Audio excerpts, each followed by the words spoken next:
Okay students, तो अब हम इसके रिक्वायरमेंट नंबर 3 पर जाते हैं और रिक्वायरमेंट नंबर 3 में आपसे कहा जा रहा है कि cost of goods sold find out करें।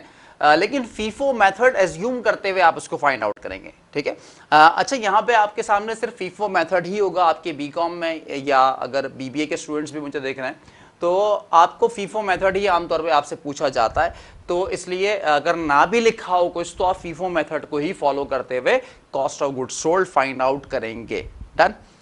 अब करेंगे किस तरह से काम, तो सबसे पहले आपने क्या करना है बेटा, यहां पर एक छोटा सा चार्ट बना लेना है अपने पास।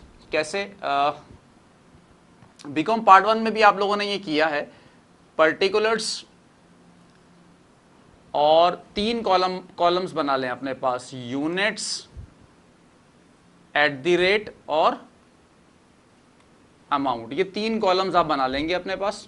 ठीक है। अच्छा, क्या क्या होंगे 3 कॉलम्स में, क्या क्या लिखेंगे? सबसे पहले तो हमारे पास ओपनिंग इन्वेंट्री आप लिखें बेटा अपने पास, ओपनिंग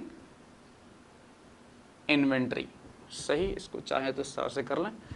अब ओपनिंग इन्वेंट्री में यूनिट्स देखें कितने गिवन थे, तो फिनिश गुड्स के देखिए आगे लिखा हुआ बिगिनिंग यूनिट्स 3000, तो 3000 यूनिट्स आपके पास गिवन है।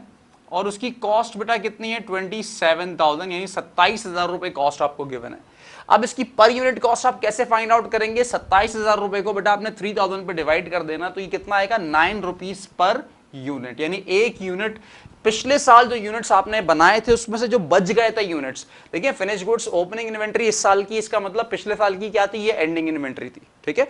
तो पिछले साल जो यूनिट्स आप नहीं बेच पाए थे उसमें से 3000 यूनिट्स बच गए थे, वो 3000 यूनिट्स इस दफा हमारे लिए ओपनिंग इन्वेंट्री। और पिछले साल जो आपने यूनिट्स बनाए थे वो 9 रुपए के हिसाब से बनाए थे, लेकिन इस दफा जो पर यूनिट की कॉस्ट आई है आपकी वो कितनी आई है? 10 रुपए आई। और इस दफा आपने जो यूनिट्स बनाए हैं बेटा, जो करंट आपकी प्रोडक्शन है, करंट प्रोडक्शन से क्या मुराद? जो इस दफा आपने प्रोड्यूस किया है, तो करंट प्रोडक्शन कितनी है आपकी? 24,400 यूनिट्स।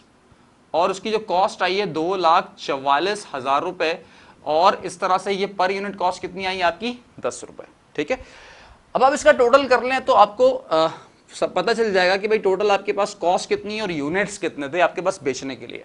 तो 24,400 में जमा कर दें 3,000, तो ये आएगा 27,400 यूनिट्स। और इसकी कॉस्ट अगर मैं जमा करूं 2,44,000 और 27, ये हो जाएगा बेटा 54 और 64 और 7। तो बेटा इन दोनों को अगर हम जमा करें तो ये आ जाएगा हमारे पास 2,71,000 रुपए, 271,000। मतलब कि हमारे पास जो टोटल माल बेचने के लिए अवेलेबल था, मतलब इसका मतलब यहां पर मैं क्या लिखूंगा? Goods available for sale. Units कितने थे मेरे पास बेचने के लिए? टोटल 27,400 यूनिट्स थे। और उसकी कॉस्ट कितनी थी बेटा? 2,71,000 रुपए उसकी कॉस्ट थी। अब मुझे ये देखना है कि मैंने कितने यूनिट्स इसमें से बेच दिए। तो मुझे सवाल में ये भी बताया गया है कि टोटल 27,400 में से हम 25,000 यूनिट्स बेच चुके हैं। और 25,000 यूनिट्स को जो हमने बेचा है उसी की कॉस्ट को हम क्या बोलेंगे? Cost of goods sold. नाम से जाहिर है cost of goods sold. Goods हटाएं, यूनिट्स लगाएं, बात समझ में आ जाएगी। कैसे? कॉस्ट ऑफ यूनिट्स सोल्ड, मतलब जो यूनिट्स आप बेच चुके उसकी कॉस्ट बतानी है। ये बेटा कॉस्ट है, ये 9 रुपए 10 रुपए क्या है? कॉस्ट है। कॉस्ट से मुराद जो मुझे लागत आ रही है, जो मुझे पड़ रहा है, जितने में मैं जितना पैसा, जितनी वैल्यू उसकी सेक्रीफाई कर रहा हूं, वो कॉस्ट कहलाती है। ठीक है। तो फाइनली अगर मुझे कॉस्ट ऑफ गुड्स सोल्ड जानना है, रिक्वायरमेंट नंबर 3 मेरी यही थी, 3 यहां लिख दें ज्यादा बेहतर है। क्या जानना था भाई हमने? कॉस्ट ऑफ गुड्स सोल्ड हमने जानना था। तो कैसे जानेंगे कॉस्ट ऑफ गुड्स सोल्ड? मेरे पास 3,000 यूनिट्स तो 9 रुपए वाले थे, तो 3,000 मल्टीप्लाई बाय 9 यानी 27,000। और उसके साथ साथ फिर मुझे फर्दर क्या बताया गया?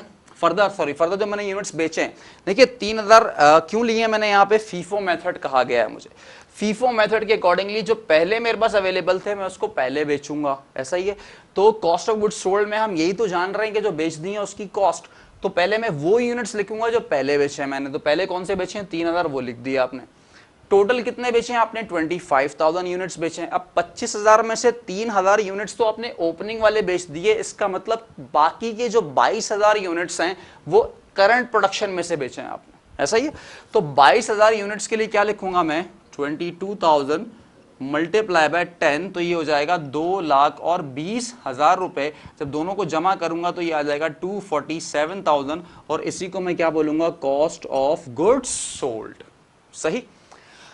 चले भाई, लगे आ तो चौथी रिक्वायरमेंट भी हम पूरी कर लेते हैं। अपने पास फोर्थ रिक्वायरमेंट आपके पास है cost of ending raw material, और फिर उसके साथ साथ है फिनिश गुड्स की एंडिंग इन्वेंट्री। ठीक है, अब चूंकि भाई यहाँ काम कर रहा हूं किसके हवाले से, यूनिट्स बेचने के हवाले से और बचे हुए यूनिट्स के हवाले से, तो फिनिश गुड्स की पहले मैं निकालना सिखा देता हूं आपको, फिर साथ साथ मटेरियल की बता दूंगा।